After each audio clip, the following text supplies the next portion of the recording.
안녕하세요. 방구석 김 사장입니다. 오늘 함께 나눌 얘기는 최근 니케이 상승에 주목할 필요가 있다입니다. 최근 제가 자주 살펴보는 국가지수가 일본의 니케이입니다. 니케이 차트를 살펴보면 그 상승세가 예사롭지 않기 때문인데요. 물론 다른 나라에서 나타난 현상과 마찬가지로 코로나19로 인한 유동성이 니케이 주가를 상승시킨 면도 분명히 있습니다. 하지만 그 외에도 생각해 볼 부분들이 몇 개 있어서 한번 정리해 보았습니다. 이게 이제 니케이 지수 차트입니다. 그래서 1985년부터 2023년까지인데요. 이때가 이제 일본 버블 시기죠. 버블 시기에 니케이 주가 꼭대기를 찍고 그 다음 잃어버린 30년이라고 불리는 그 기간 동안 주가가 계속 하락합니다. 그러고 나서 이게 이제 아베노믹스가 시작됐던 시기거든요. 아베노믹스 시기가 시작되면서 다시 이렇게 상승했죠. 지금은 일본의 버블이 붕괴했을 때 그 수준까지 거의 다 와가요. 그래서 이거 관련돼서 뉴스도 지금 많이 나오고 있죠. 일본이 뭐 다시 부흥하느니 아니면 그 당시 이제 버블 붕괴 당시에 주식 들고 있던 사람들도 탈출할 수 있을 만큼 그 수준에 와가는 거죠. 말 그대로 잃어버린 30년을 이제야 극복해내는 거죠. 굉장한 뉴스거리죠. 그래서 넘어가서 엔화가치 하락. 이렇게 니케이가 다시 상승한 거에 대해서는 엔화가치 하락을 그 원인으로 들을 수가 있어요. 이거는 보시면 미국 달러 대비 엔화 가격인데 이 차트가 이제 올라갈수록 엔화 가치가 하락한 거거든요. 요 위에서 보시면 일본 버블이 1990년대쯤까지라고 보면 1990년대 지금 엔화 가치와 현재 엔화 가치가 비슷해져 가는 걸 볼 수 있습니다. 그러니까 결국에는 엔화 가치에 따라서 니케이 주가도 그 위치까지 찾아간 거라고 볼 수가 있어요. 일본은 부동산 버블이 붕괴되고 난 후 오랜 시간 디플레이션을 겪게 됩니다.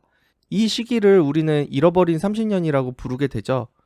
이러한 디플레이션, 즉 장기 불황을 극복하기 위해서 아베 정권에서는 2012년 아베노믹스를 시작하게 됩니다.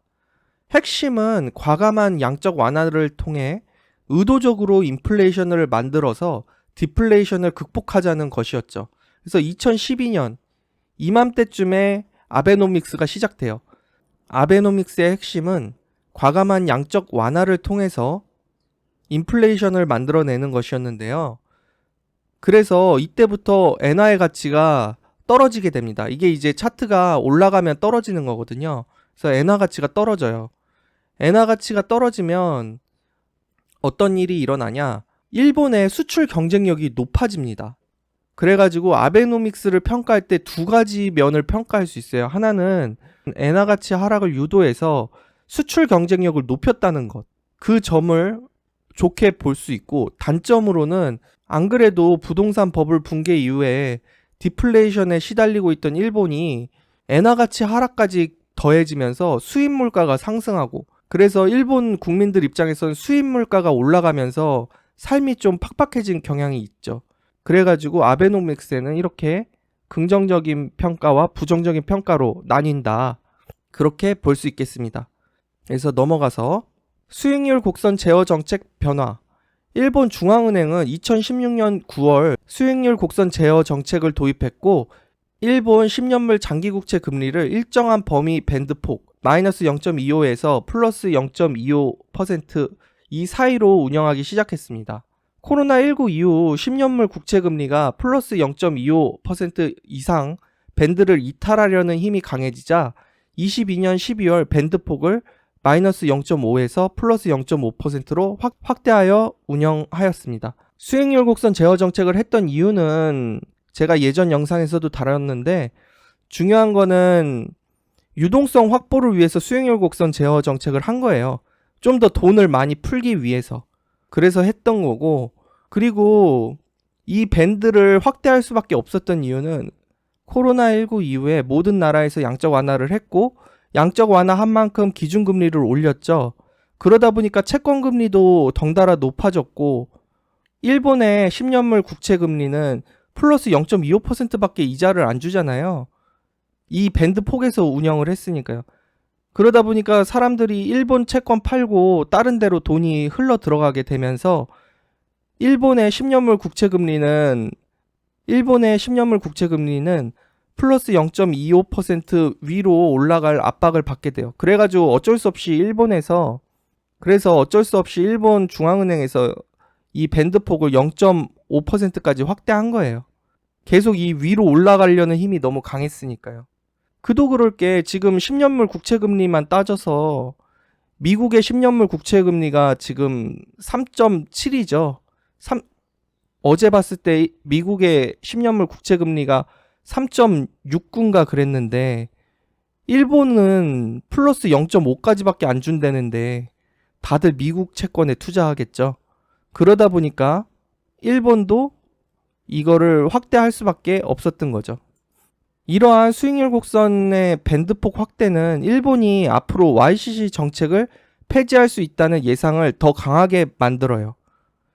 이미 코로나19로 인해 일본이 원했던 인플레이션이 도래했기 때문이죠. 사실 아베노믹스의 목표는 아까 앞서 말씀드린 것처럼 인플레이션을 의도적으로 만들어내는 게 목적이었어요. 왜냐? 그동안 30년 동안 디플레이션에 시달렸거든요. 그래서 인플레이션을 만들어내려는 목적이었는데 그걸 위해서 이제 수익률 곡선 제어 정책을 도입하면서까지 돈을 억지로 더 푼 거죠. 그런데 지금 코로나19 이후로 어떻게 됐죠? 이제는 일본이 원했던 인플레이션 시기가 도래한 거예요. 그러면 앞으로 일본은 어떻게 될까요?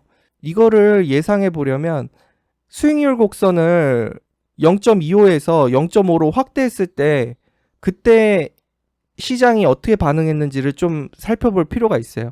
22년 12월 수익률 곡선 제어의 밴드폭을 0.5%로 확대했던 시기를 생각해 보면 니케이 주가는 그 당시에 일본의 금리 인상 우려감에 살짝 하락하긴 했지만 다시금 상승세를 이어나갔다는 걸 볼 수 있습니다. 이게 이제 엔캐리 트레이드의 영향이 있는 거예요. 수익률 제어 곡선 정책으로 인해서 낮은 금리를 유지하는 일본의 엔화를 이용해서 일본에서 엔화를 빌려서 더 높은 이자를 얻을 수 있는 곳에 투자했던 것. 예를 들어서 지금 일본에서는 금리가 싸니까 일본에서 돈을 빌려서 더 많은 이자를 주는 다른 국가들에 투자를 하는 거죠. 일본에서는 이제 이자를 안 주니까요.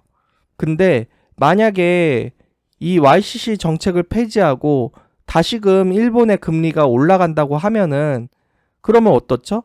지금 싼 값에 일본 엔화를 빌려가지고 딴 데 투자했던 건데 엔화 가치가 다시 올라가 버린다고 하면은 빨리 그 돈을 빼다가 이자를 갚아야겠죠. 왜냐하면 예전에는 이자 1%를 받았는데 이제는 엔화에 대한 이자를 3% 받는다고 하면은 원금을 어느 정도 갚든지 해서 이자를 줄일 필요가 있죠. 이러한 현상은 일본 경제가 YCC를 폐지함으로써 드디어 오랜 경제 불황에서 벗어나 새로운 성장 국면에 들어서고 있다는 기대감으로 볼 수 있습니다. 그러니까 외국에 나가 있던 엔화들이 다시 일본으로 들어온다는 거니까 새로운 성장 국면에 들어간다고 볼 수 있는 거죠. 이게 30년 만에. 개인적인 결론. 물론 아직 일본 중앙은행에서 YCC를 폐지할 것을 확실히 선언한 것은 아니에요. 하지만 최근 일본 우에다 총재의 발언을 살펴보면 그 가능성이 꽤 높다고 볼 수 있습니다. 그래서 관련 뉴스 찾아보시면 많이 나와 있어요. 또한 이미 많은 거대 기관과 투자자들이 일본에 상당히 투자하고 있음을 알 수 있습니다. 워렌 버핏이 일본 종합상사에 투자했다는 뉴스도 나오고 있는 상황이죠. 그래서 워렌 버핏이 왜 일본에 투자했을까? 검색해 보시면 이 뉴스도 찾아보실 수 있을 거예요. 일본의 YCC 정책 폐지는 글로벌 시장에 큰 영향을 미칠 만한 중대한 사건인 만큼 투자자 여러분들도 위 상황을 잘 살피시어 투자에 임하시면 좋겠습니다. 참고로 일본 수익률 곡선 제어의 도입과 폐지 여파에 대한 건 여기서 간단히만 말씀드렸는데 자세한 내용은 아래 영상에서 참고하시면 좋겠습니다. 그럼 다음 시간에도 돈 되는 이야기로 찾아뵙겠습니다. 감사합니다.